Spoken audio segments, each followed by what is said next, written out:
Wave 31 Storm Tracker meteorologist Grace Anello with 31 Triple Doppler. Well, Grace, we don't get the option of coming to the office just 3 days a week. No, we don't. This is a pretty in-person job that we got. Yeah, definitely so. And you know what? We have had so much severe weather over the course of the last several days. I mean, for my shift, this is my 6th day in a row of covering severe weather. Yeah. But the good news is we're saying goodbye to the storms tonight. We have a little bit more coming the next 2 days. And then the end of our 10-day forecast is nothing but sunshine. Wonderful. So I think people are going to be really excited for that. Take a look right now at 31 Triple Doppler. Things are looking good for us. 5:17 p.m. and most of the storms that we saw earlier are now well to our south and to our east. Now, one or two of us in Marion County could see just a touch of rain as that's continuing to travel really directly along 22 here from Tupelo into towards Hamilton in Marion County. But the vast majority of us will stay dry for the rest of the night tonight, and that certainly is a win. Now, what all of us are going to continue to see, more so feel, is that heat advisory. Now, this is in effect through 8 o'clock, and it is for most of our counties, and it's here for good reason. Take a look at Muscle Shoals right now, 88 degrees, feeling like 96, 88 in Coleman, feeling like 102,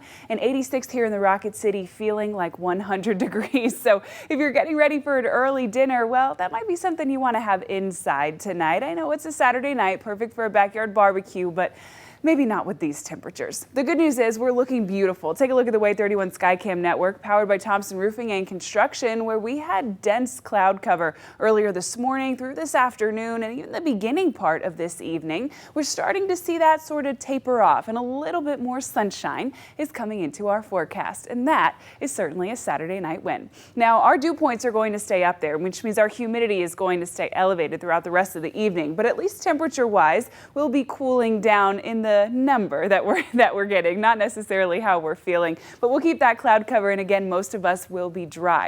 And by the time we get to tomorrow, we are back in another severe weather risk. I feel like a broken record, but it's important that we take this seriously, and then I promise by the end of the 10-day, we're going to have plenty of sunshine on tap. Most of us in Alabama are in green in that 1 out of 5 risk, but a few of us in southern Tennessee and our far northern counties in North Alabama are in that level 2 out of 5 risk for severe weather. The biggest threats, again, damaging straight line wind and hail. Now, here's what you can expect Sunday. When you first wake up at 6 a.m., 1 or 2 of us east of the corridor will see some isolated thunderstorms in the region. However, the vast majority of us are going to be dry when we first wake up. Those few storms will continue to track east, and then they'll get out of our way. Much of the late morning and into the afternoon is going to be cloudy, but will remain dry for all of us in the Tennessee Valley. By the time we get to that, well, 3 o'clock coffee there on Sunday afternoon sitting in southern Tennessee in the shoals, that's when we'll start to see more stormy weather come into our forecast. Now, this is going to be scattered in nature, meaning there's no real rhyme or reason, but we'll have pop-up showers and thunderstorms in the area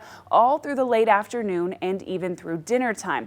Now, those storms get out of our way by bedtime, but we'll keep some straggling rain in the forecast for the overnight hours. However, that is nothing to be concerned about. At 9 a.m., when you're first heading out the door, temperatures will be in the low 80s, and then our high temperature for the day on your Sunday will be sitting in the mid-90s, feeling like the low 100s yet again. So we'll keep the 90s and mid-90s, that is, on Monday, and then a cold front moves through Monday evening, and that's going to go ahead and drop us into the 80s for much of the rest of the work week. And there's that sunshine we were talking about. We're closing out the work week and welcoming in next weekend with nothing but a whole lot of sun, and that is certainly good to get to say. Definitely, yeah. I'm ready for that severe weather record to get off the turntable. Yeah, Honestly. I know. Goodbye. We bid you adieu.